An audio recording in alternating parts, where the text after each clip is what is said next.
Hey everybody, welcome back to Summer Sessions, episode 5. I'm here with our guest for this Summer Sessions, Yumi. Hi guys, my name is Yumi.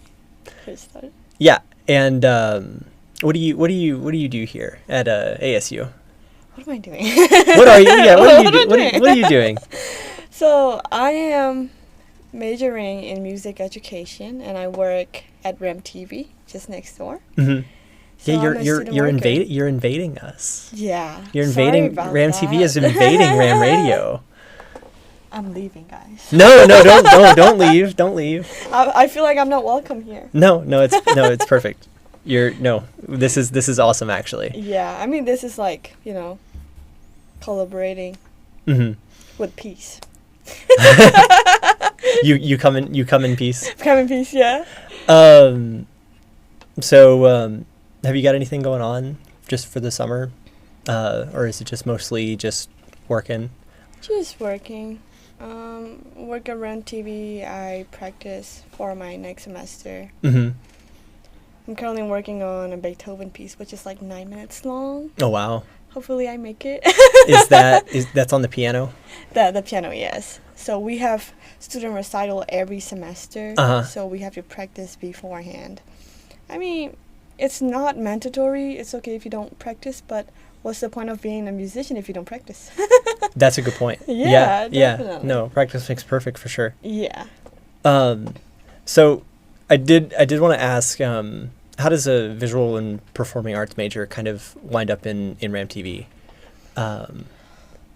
Well, my main goal is to compose for background music of the films. Mm-hmm. So I was always interested in how the films work or the video production works. So I was like, and I was searching for campus jobs, and RamTV is the only interest that I found. Yeah. So, yeah. But you get a lot of hands-on experience in RamTV, I'm sure. I guess, yeah. Yeah. And you were telling me that you score some of the kind of creative projects that RamTV does with your own pieces of music. Yeah, it's not like, sheet music. Mm. It's just, I just put my video with my phone in front of the piano, and I was like, oh, okay, this scene is this going, yeah. Yeah, no, I just play music with it, so it becomes my own music for my creative videos. Yeah. That's really cool. That's a lot better than getting somebody else's work off the internet. Yeah. Yes. Yeah. I mean, which I do because I don't know how to play any instrument. So yeah, that's fair. I mean, that's fair. If you ever need music, let me know. Okay. All right. Thank you. Yeah. So one of your, would you call it a passion of yours is mental health? Yeah. Tell me about that a little bit. That's interesting because all my life, okay, first off, I was born in a developing country, which they have very poor mental health education. So I did not know I had ADHD back then. Oh, so okay. I could not focus at all. Right. Yeah. And my teachers and everyone would think like, oh, if you can't even focus, like, what are you doing? You should be studying. Right, yeah. You should be studying, but you're not studying, you're not focusing. And if I told them like, oh, I just can't focus, then they think that I'm making excuses. Right, yeah. To not study. Yeah, it's kind of like how, I don't know if you've ever had this experience. Do you wear glasses and stuff? Glasses? Yeah. No, I don't. So, you might ask somebody who wears glasses, especially when they started losing their vision or their vision started kind of becoming obscured when they were, grade schoolers. Yeah. I have a friend that this happened to, but he like really, really good student, right? So second grade's good, third grade is good, fourth grade is good. By the time he gets to fifth grade, though, he can't read like the whiteboard, like at all. Oh wow! And so, like, perfectly healthy kid, right? Yeah. But his family is genetically predisposed to having, vision impairments. And so they were just like racking their brains. They're like, how could this super smart kind of driven student, like, now he's not participating at all. right? Because Yeah. I mean he can't He can see anything. exactly, Yeah, definitely. and so that's and so they had kind of the same thought Mm-hmm. initially. Mm-hmm. From what he told me was that they thought he was just that his Playing around, yeah. yeah exactly, like he doesn't have any motivation, he's just not driven enough. But it's like, no, he actually needed he needed he needed glasses. Yeah. And it took a lot. I was like, wow, how long did this go on for? He's like, months. And I'm like, months? Wow. Anyway, but It's kind of like the same situation with me. yeah. So I always think that's interesting when people start losing their vision kind of early in childhood. That's kind of scary because the vision is more important than the mind itself. I don't know, because if you can't see anything, that's worse than your own mind. You know? But I was just thought, like, man, like we're not often prepared to kind of address these kinds of things in kids in like early education. Yeah. Because I've had professors here. Oops. Sorry, that's my phone. Oh, that's okay. Nothing important, I hope. I hope not. I'll just put on do not disturb. Okay. Okay. Sorry. No, that's okay. But I've had adjuncts in the psychology department who tell me that they go to different kind of school districts, and a lot of the school districts are not prepared to kind of figure out these things about some kids who are acting outside of the kind of normal development of kids.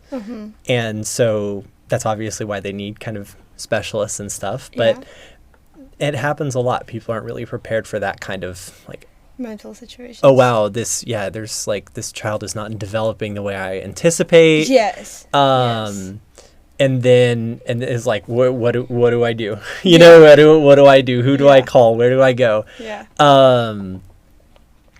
So I think that I've not personally experienced that, but I've definitely kind of heard of people who have to go in and kind of look at those problems. Especially in our culture. The parents have high expectation of the children. So I'm not stereotyping, but you know, like some Asian culture has high expectation of the children, and then they will compare to other children and like, oh, why can't you be like this, like that, right? My parents are not so strict on that, but I think somehow they were brainwashed from the traditions and stuff. So like, especially my mom, like, oh, you're eating rice. That person eating rice, like why can you do better? It's kind of stuff like that. But like I said, because we have very poor education about mental health. Right. Yeah. My parents don't know about that. My teachers don't know about that. So I mean, it's getting better nowadays. They have counseling sessions, therapists in my country now. But back then, it was so hard to tell, like, oh, I'm feeling this way, feeling that way. But then they would think that just an excuse. Right. So my ADHD was there since I was young, but I still coping, just pretending to study, Yeah. While I couldn't focus, but still pretending to study. And my ADHD got worse when my dad passed away. So it comes with ADHD, anxiety, depression. Right. It was like the worst years of my life.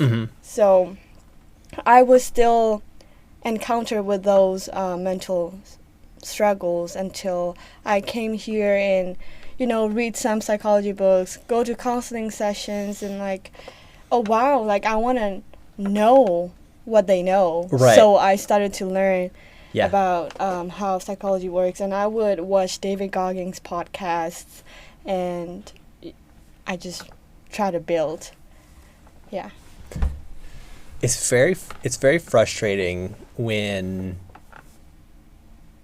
because when you think about major depressive disorders and anxiety and stuff like that, because we do have bouts of depression and anxiety kind of normally, that can be kind of typical of people to have episodes of depressive episodes, have episodes of anxiety.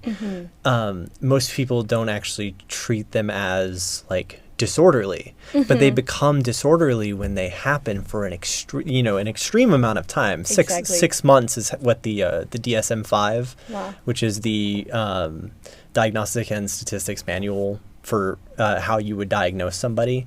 That's what they say. For it to become disorderly, it's got to last for at least 6 months. And I think the prevailing sentiment from a lot of people who don't maybe understand mental health as well is that, anxiety is normal. Like whatever you're dealing with is normal. It's not disorderly. You're just not tolerant enough. And it's like, that's and that can be so frustrating to hear, because it sounds like what you're talking about really did develop into something disorderly because it lasted for such a long time. So I'm kind of like in between of what you just said. Yes, it's not disorderly, but also it can be disorderly. Right.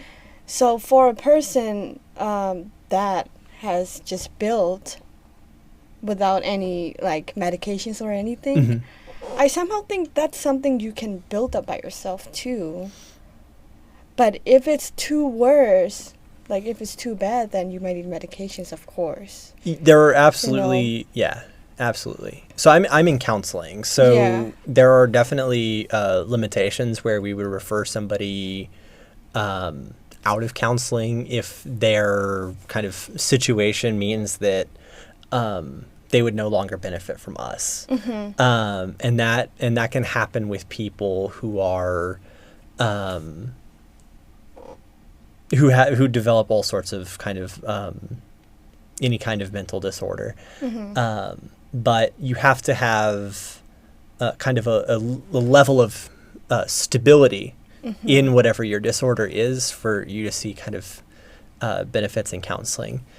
I think counseling helps the most with people who are not necessarily dealing with like really, really extreme or really, really long bouts of whatever mental condition that it is, but usually it's for people who, it could be for anybody. It could be for everybody, but the people it helps the most, the people who see the best results from it, are usually with people who have by and large kind of normal development. Things are going pretty well for them, and there is some kind of change, have you ever heard of like midlife crises? If somebody has a midlife crisis. Is it like crisis? I think that's crisis? I think that's an American phenomenon. Okay. Could you explain more about that? Yeah, it's like this very like existential, like, oh my gosh, half my life is over and I feel like I've wasted so much of it. Yeah. So depressive kind of thing? It's like depressive and anxious and anxious, yeah. And like, so counseling is actually really, really good with those kinds of things because it helps people kind of reprioritize like how they want to live. Yes. Because a midlife crisis usually comes about because a person is like, I feel like I have not been like authentically myself up until this point. I feel like I've been living for someone else or living for, a reason that I don't personally really like, and I realized it's gone on for so long now, and I've put so much time and energy into it. I'm worried because like I want to change now. Yeah. But I've put so much I put so much time and effort into kind of living this lifestyle or living this way for other people that like I'm really, really anxious about what a change even looks like. Yeah. Counseling is super helpful for helping people like that kind of identify what they want to change and then how they're going to go about changing it. Definitely. It can absolutely help people who are feeling kind of depression and anxiety and stuff, but sometimes medication can be sometimes medication can be the solution. Sometimes medication is not so good, and sometimes there's another alternative even that has pros and to cons. exactly. Yeah. Yeah. But yeah, the counseling session really helps me whenever I went there. But the thing is, though, well, I learned how to handle my anxiety, like breathing techniques, and they will change my perspective from being negative to like write down the 3 things that you're grateful for today, such kind of thing, and that really helped me. But the thing is that my anxiety was going on for like 7 years. So that's a huge amount of time, and it's not easy to overcome like tomorrow.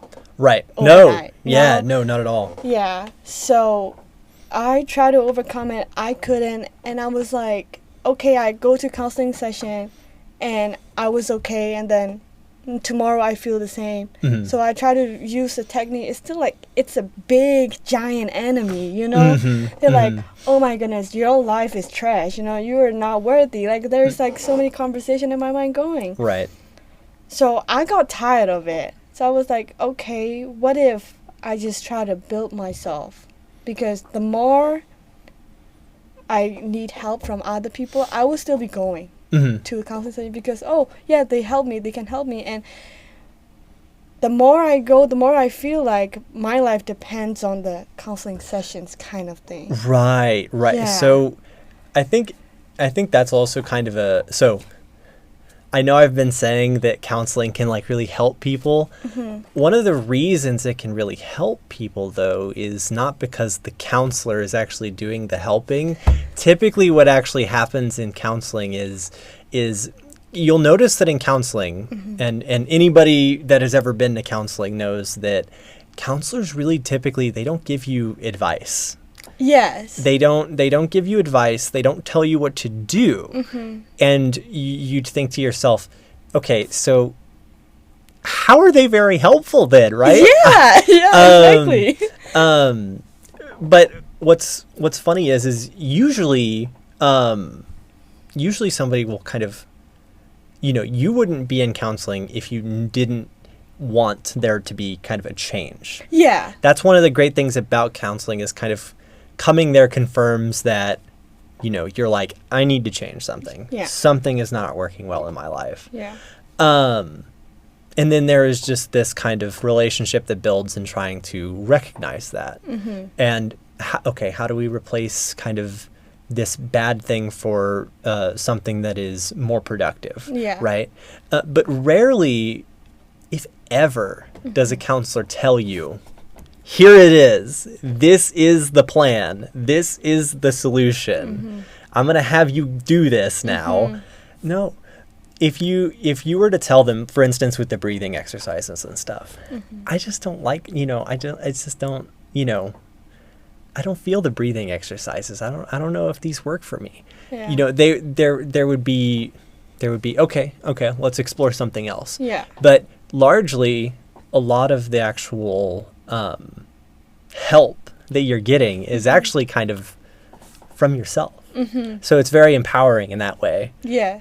When you realize, oh my gosh, like I have not been told by anybody to do any of these things, and yet here I am. I'm doing all of the things though by myself, and like it's like it's working though. I'm seeing it change. Yeah. I always think that that's really kind of funny. When people give counselors a whole bunch of credit, like, oh my gosh, you helped me. It's like, no, dude, you helped yourself. Yeah. And I would tell my counselor that, oh my goodness, you really helped me a lot. And he was just like, yeah.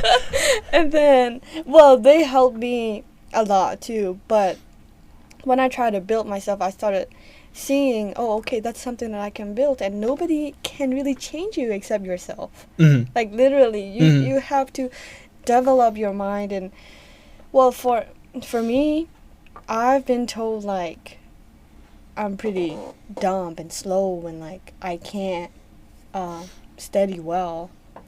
So, well, I'm now a GPA 4.0 right now, but Right. like when I study, I can, but I wouldn't be in this place if I didn't unlock my new mindset. You know what I'm saying? Right.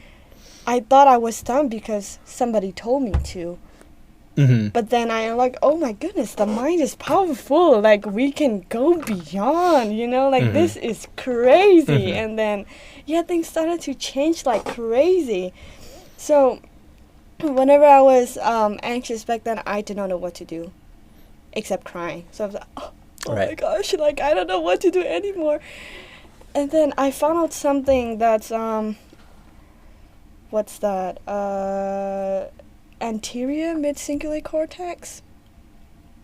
I think that's what? I don't know. Yeah, that I don't one know. I heard from David Goggins and Andrew Huberman, Dr. Andrew Huberman podcast. It says like, so that area, anterior mid-cingulate cortex, got bigger when you do something that you don't want to do. Right. Yeah. Yeah. So it gets bigger, and especially in athletes, they have like big cortex, right? So that really changed my mindset. I was like, okay, so it pushes me to do things that I thought I couldn't do before. Yeah. So, you know, sometimes it's not only about just sitting there and be comfortable in your anxious situation, or just trying to search something like, okay, how do I, it's literally this technology era. You can search something, how do I get over my anxiety? Sure. I mean, just as much as it causes anxiety, it can also kind of give you some answers for how to avoid anxiety. Yeah, definitely. It's funny. I'm not familiar enough with the kind of the anatomy and the biology behind it, but it sounds like you're describing this phenomenon called post-traumatic growth, which is super interesting. Yes. And essentially post-traumatic growth just means that the person has built up kind of through, they've had all these negative experiences, and you think at some point that would really start weighing on that person. But and it does. It can. But through kind of tolerance of all of these negative experiences, people can get like really resilient and really resourceful and become really kind of independent from kind of themselves. They don't let things bother them. They're not bothered by a whole lot. Past a certain point. That's why that's why it's post-traumatic growth. Which, you know, I think everyone is familiar with post-traumatic stress. But there are actually some benefits to trauma. Like, it can make us stronger. It can be better, but also like, I didn't ask for that, you know? No, and no one does, because why would you? Why would you ever ask? Yeah, exactly. Definitely. And we don't ask for it. We would never ask for it, because nobody wants that. Like, I think about COVID and stuff. You know, I graduated high school during COVID. I did not ask for COVID. Wow. I didn't ask for the online classes. I did not ask for, people getting sick and dying. But I think that you can look at that and say, that's it. I'm done. You know, this was the worst 2 or 3 years of my life. It's all over. Or there are people that develop the kind of growth mindset about it, and they think that was really bad, but you know what? I'm gonna make it through this. And you know what? I made it through that bad thing. I'm gonna make it through this bad thing. Definitely. And the next one. And the next one. Definitely. So I think that guy sounds smart. I've not ever heard the Dr. Andrew Huberman. I've never listened to his podcast. Yes. I love David Goggins, and like you said, they're resilient, right? Whenever you overcome something big, you know that you can overcome something else. Right. Yeah. So for me, it's like that 7 years is already too big. So anything that comes, any hard things that comes to me, it feels small now. Right. Yeah. Relatively speaking. Yeah. Yeah. Absolutely. Also, it's just my belief that I believe in God too. So like it can be my peaceful. How do you say that? That's where I find peace, right? So I think we also need that to find peace. Somebody find peace from meditation. Somebody find peace from walking along the side of river, or you know. So I think it's also building yourself, but also finding peace in other things. It's always mixed with psychology and philosophy, kind of, you know? Yeah, no, it really is. Psychology is this weird intersecting field between biology, medicine, philosophy, as well as the fact that it's kind of developed off of this kind of social, kind of like you have to talk to someone, kind of like face to face. Yeah. For, I mean, if you're talking kind of what happens in the ASU Counseling Center, it might go on for a couple of weeks. There are some kind of longer form treatments of therapy called like psychotherapy, and those can last, you know, years. Oh, wow. Years. So, I mean, you're talking like you actually develop a really kind of fully fleshed out relationship with each other in tackling these problems. Yeah. It's a crazy field. It's a very crazy field. And see, I don't know everything about it. So that is super cool. Well, there's always so much more to learn, right? Exactly. So much more. Yeah. Yeah. No, that's the growth mindset right there. That's so cool. Yeah. Thank you. So, how do you become interested in psychology? Did you have like traumas, or you just like, oh, I want to learn how to manipulate people? I'm just kidding. That's so funny. Have you ever seen It's Always Sunny in Philadelphia? No, is that a movie? Oh, no, it's a show. Oh. Anyway, yeah. There's an episode where they go to therapy, and there's this one kind of sociopathic character who thinks being a therapist would actually be super cool because, you know, he thinks that all therapists do is just like manipulate people all the time. But it's like, that's funny. No, but we've already established that really a lot of the stuff that people are responsible for in therapy is actually their own doing, not the therapist. Yeah, it kind of started the same way for me that from hearing from all my classmates, it starts for a lot of people, which is that people told me I was really good at listening. I was really good at kind of reflexive listening, right? So not just that I was listening, but then I was, responding to them in a way that made them feel heard and understood.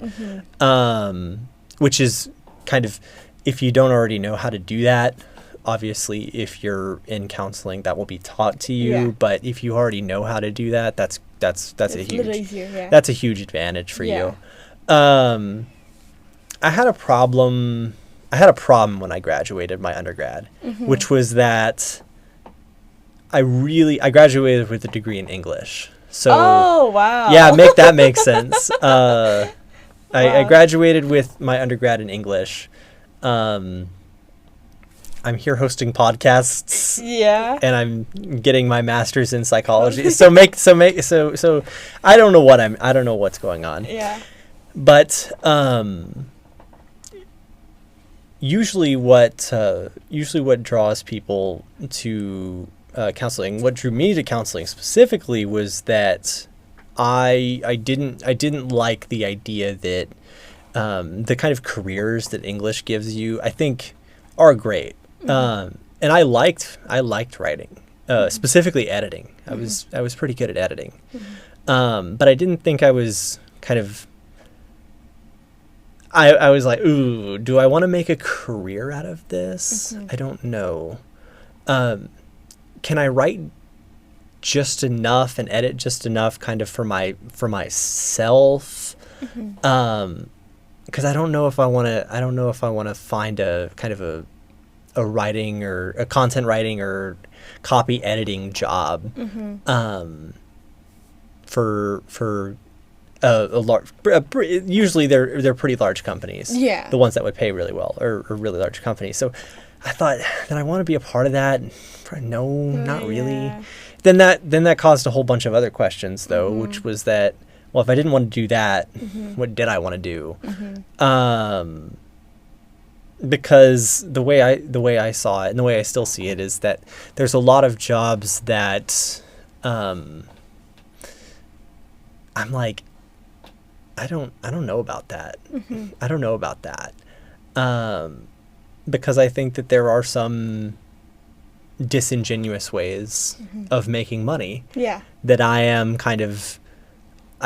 like morally and ethically, I'm like, I don't feel comfortable taking somebody's money for doing this. Because that's what you love. Right. Yeah. So there were just some things that I was like, I can't take a person's money for doing this. Right. I don't feel comfortable with it. Yeah. So the question is okay, well, unless I wanted to kind of be homeless forever, right? I needed to figure out something that I was okay with offering some kind of service for people. I needed to find some way to do that. I needed to find something that I was comfortable with offering. And that ended up being kind of counseling. I went and I talked with all the professors, and the professors are great. You know, and brutally honest too, and I loved that about them. Right from the start, you know, they're like, yeah, this is not very easy. You know, sometimes you might yell, sometimes you might get a person who all they can do is come to you and cry, right? Yeah. And that's it. That's what I did to one of my counselors. Keep going. So you know, they hit me right up front with the reality check. Like, look, this is not going to be kind of the easiest thing on earth, but nothing worth doing is. That being said, you know, what do you think? Yeah. I like straightforward professors. Yeah. And so they gave me some resources. They gave me some books to read. Have you ever read anything by Irvin Yalom? No. He's a medical doctor. I think he lives in Washington, D.C. He's written like tons and tons, but he's pretty much formed most of the modern kind of stuff that we use when we're talking about like modern therapeutic techniques. He's the father of like all of it. He's wicked smart. Very old by now. Still practices therapy though. Wow. So they gave me some of his books. They said, yeah, he's gonna tell you a super roundabout version of everything that you're gonna do, why it's super important, why you should want to do it, and why you should take it very seriously. And I said, okay, I'll read his stuff. I'll read all these other things you guys gave me. And so I read it all, and I was like, sounds good. Sounds good. Okay. So I applied, got enrolled in classes, been there for a year. So I'm gonna start my second year during the fall semester when we get going with that. So that's pretty cool. I've really enjoyed it. So there are people, this is not necessarily my experience, but there are people who have had really positive experiences with therapists. Okay. And that leads them to become therapists themselves. For me, it was more like, well, supposedly I already do a lot of the things, right? That like good therapists do just in my like normal relationships. Yeah. So I would essentially just be kind of not doing exactly the same thing, but I would be doing a lot of kind of the good things that people that I have relationships with in my personal life that were always telling me like, oh, you know, I'm so glad that you're such a good listener, or, you know, I really like talking to you. I always feel like you understand me. And so those are always really, really good things to kind of like get feedback on. And then you realize like an effective therapist will have the same kind of compliments, right? Yeah, definitely. Like, oh, wow, you understand me, you listen. And I was like, this could work. Yeah. I see this. This could work. Like we could, this kind of matches. Yeah. So yeah. I bet doing podcasts also help you a little bit. Yeah, a little. Yeah? It's kind of it's similar in a lot of ways. Yeah. Because all you're really doing is you're asking people questions and you're letting them kind of talk to you. Yeah. So yeah, actually, it's very similar in that respect. So like, what kind of psychology perspective that gives you like, oh wow, because whenever I would read psychology books, it was like, whoa, like I didn't know that. Like, why did I not know this? Like, this is crazy, like unlock your third eye or something like that. I really so speaking of Yalom, he has this theory about like and I've actually talked about this a lot because like it sticks with me. But he's got his existential fears that he talks about. Like existentially, we're all afraid of like this is like a universal human experience. Everybody is scared of like the same 4 things, or they can be, but usually it's just limited to 4. The one I'm always hung up on is some people are really scared of the idea of freedom, and that seems kind of weird and counterintuitive because we talk about freedom a lot. Like it's we love talking about freedom, how free we are. Freedom can be very scary to some people. That's part of the problem with somebody who fears freedom in therapy is actually kind of someone who's very difficult to work with, because like I said, usually you're not telling them what to do. They have to kind of make these decisions and make these changes for themselves.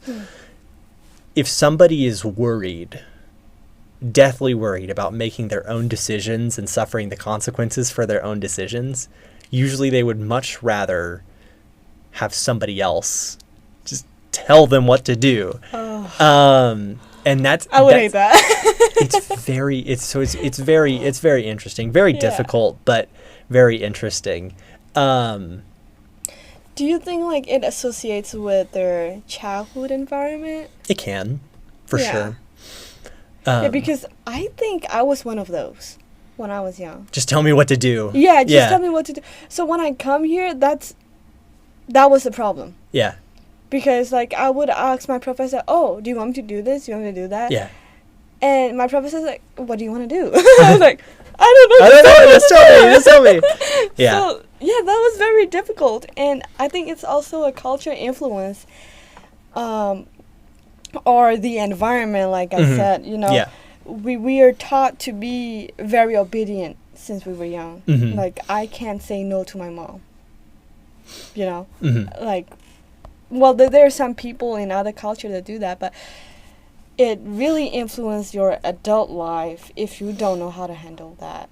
Right. So, I know. Yeah, absolutely. I've always thought it was kind of strange that right after, because you think about the development of, and I don't know how exactly it works for on a global scale, but just speaking to how it works in the United States, it's always really, really kind of odd to me that you go straight from being told by your parents and teachers what to do to all of a sudden you're like an adult and you have to figure out like what you want your career to be. And and that was kind of one of my problems is I was like, I don't know. I've never thought because you think about how often your parents and teachers, some people, I have friends who have gone into the military just because they're like, well, I just continue to get ordered around, essentially, right? So I'm ordered around by parents, then I'm ordered around by teachers. I go into the military and they order me around too. And you're like, so that can kind of be great depending on the kind of person you are. If you're like, look, I'd rather just be told what to do and then I'll go and do it. But there are some people that are like, heck no. Like I am ready to like kind of trailblaze a path for myself. It's crazy for me to have been in both position. Because once I was like, oh, I would rather you to tell me, but now it's like, let me do what I want to do. Don't tell me what to do. It's kind of crazy. I feel like it's so funny to me. It kind of comes out of nowhere. It's like you're being You're being told all of these things. All of a sudden, you're an adult. You're an yeah. adult. You have to make all of these out. decisions by yourself. Yeah. Yeah. So, but yeah, some people just are not kind of brought up fully understanding that every choice, no matter what, has consequences. Yeah. And some people just are like, I do not want to deal with the responsibility of having to deal with the fallout from this choice. I'd rather not have choice. Yeah. This is too much. This is too much. Sometimes it can be too much. Absolutely. Yeah. Absolutely. Even like music, being a music major, there's a lot of option. Do you want to be a performer, a composer, or a music teacher? That's true. Yeah. Do you want to be a conductor? Or which conductor? You want to conduct the orchestra or choir? Right. Or the band or the wind ensemble? You know, like there's like too much to think. even like getting into therapy is so funny because it's like, well, what methodology do you subscribe to? Do you want to do one person or couples, therapy? Yeah. Maybe group therapy. Yeah. Who do you want to work with? Kids, adults, the elderly? Do you want to work with college kids? Maybe the disabled? Like, what do you think? Yeah. And I'm like, I don't know what to think. Yeah. I don't know. That's too much now.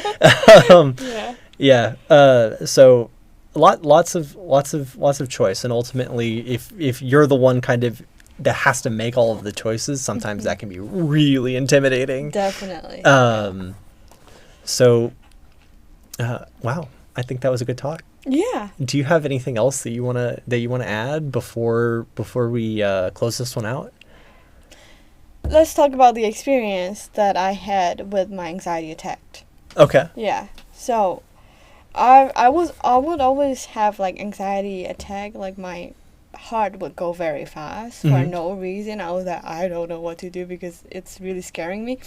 So one morning I woke up and my heart was racing so fast. So I was literally walking to Shannon here. And the doctor says that I was like, I think I need medication because this is so bad, right? Right. So she said, oh, yeah, I can give you medication, but it will take 3 weeks. To arrive or to start working? To start working. Oh, wow. It will take 3 weeks. Plus, if the medication is not right for you, the worst thing it could happen to you is seeing the invisible things. So I was like, what the heck, I wanted to disappear right now. Like, why do I have to wait like 3 weeks or a month, So as a psychology major, how do you think? I don't, counseling doesn't really concern itself with medication as a general rule. Usually that's a psychiatrist. Psychiatry, yeah. The main thing that you have to determine when you're thinking about medicines is medicines, if they work, if they're good medication for dealing with whatever your problems might be. If they're good medicine, they have a lot of side effects, and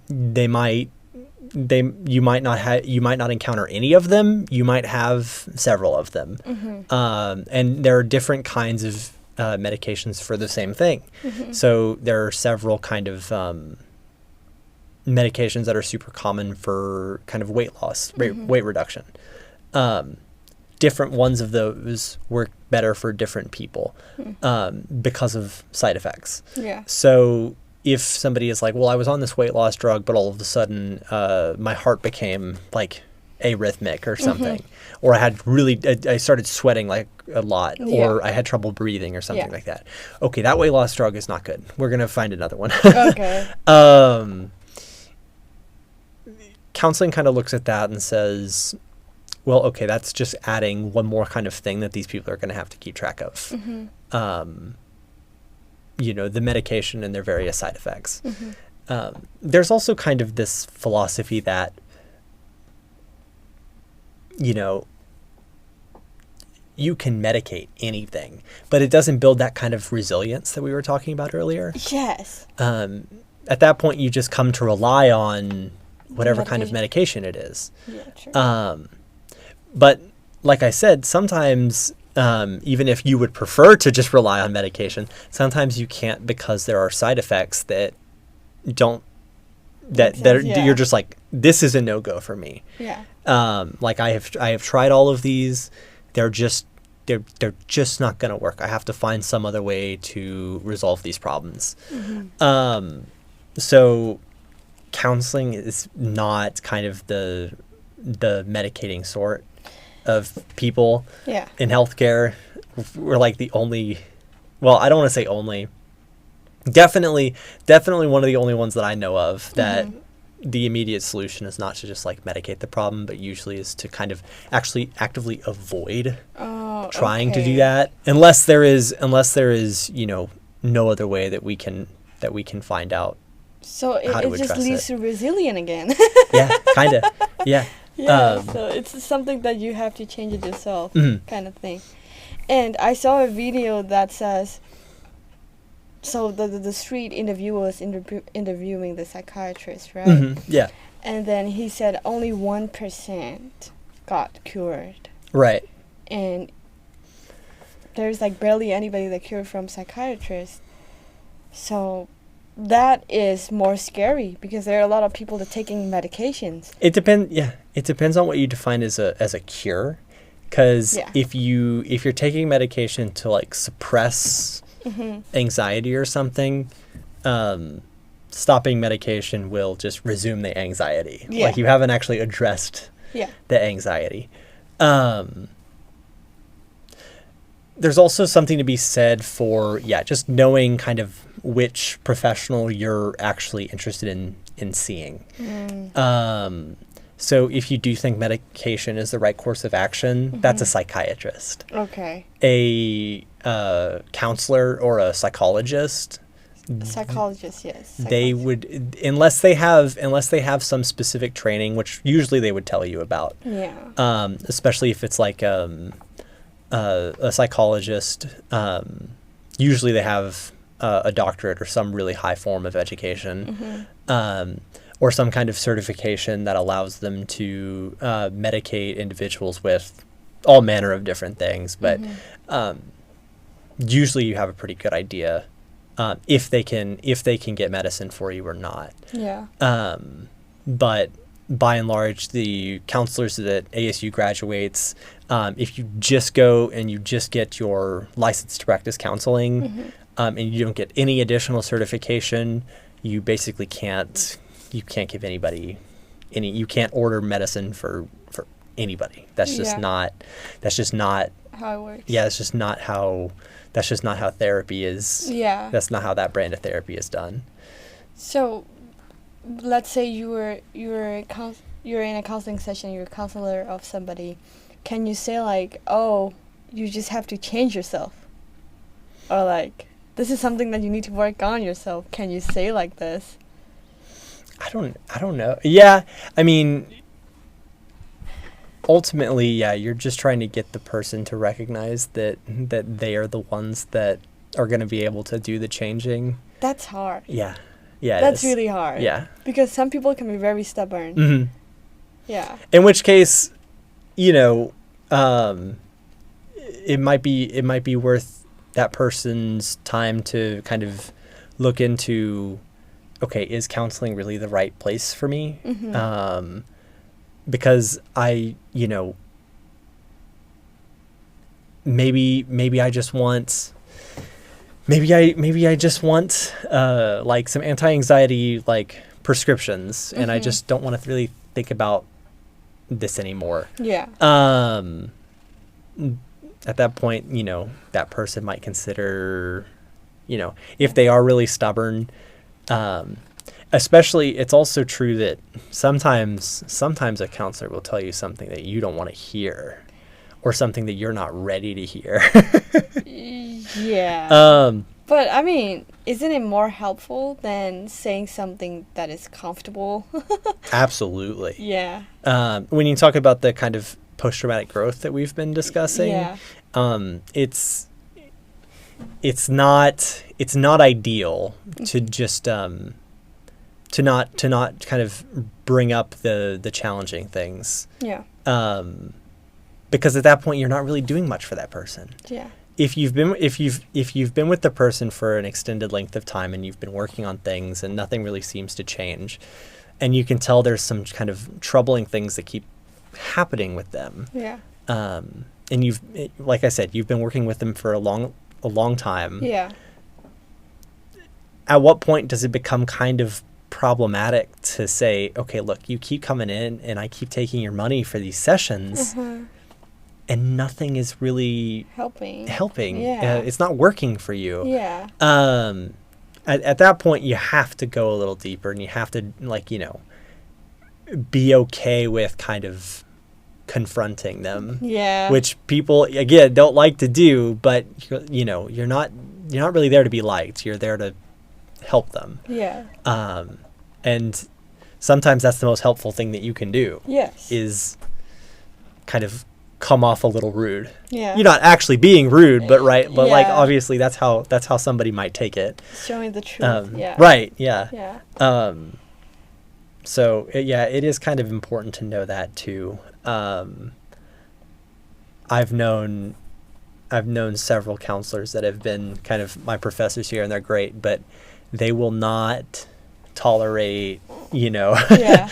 they will up to a point, they will be, you know, really nice and affirming with you. But there comes a point where they're like, you're not changing. Yeah. You're actually kind of, you're regressing in some, like, Yeah. like you can't keep doing this, like, Yes. you know, and at some point there has to be this kind of like, knock it off. Knock it off. Yeah. Yeah. Which some people are kind of like shocked by and not ready for.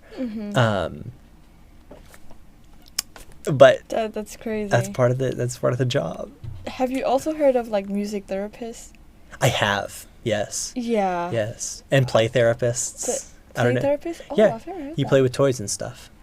Yeah. Oh. Usually it's for people who, it's for groups of people that are not super, usually it's for younger people who can't express their emotions in a super detailed way yet. But you can usually kind of get a sense of what's bugging them based off of how they like play. Oh. Like, do they hoard their toys? Are they like open and sharing with you? That's usually for children, right? Yeah. Like, how do the toys play? Yeah, You know what I mean? yeah. Like, is the play always like super violent and stuff? You might think, ooh, okay, that's interesting. I need to take a look at that. Yeah, all sorts of therapy. I've heard of music therapy though. It sounds interesting. Crazy. Yeah. That's what I was also interested in it, but then also like I don't think I will be able to do that. Because every therapist's job is hard, and like you have to deal with people emotions, and even though like I was still trying to build myself, and like that was a big thing for me. I think for me, music is a therapy than me to be a music therapist. It definitely can be. Yeah. Yeah, absolutely. I think it makes sense for how the things that I've gone through makes me a musician.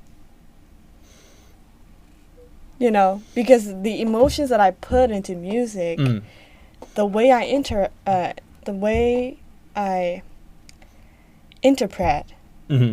and the way I write songs, the way I do creative videos for RamTV. Yeah. Yeah, it's interesting. Yeah. For sure. Yeah. Well, I think that was a good talk. Yeah. Yeah. Well, thank you for having me today. Yeah, no problem. That's been Summer Sessions episode 5 with our guest Yumi. She's been awesome. Thank you guys. So we'll be back again next week with 6, and everybody try and stay cool, because it's been very, very hot out. Very hot outside. Oh my goodness. But that's it for episode 5. We'll see everybody next week. Bye. Bye.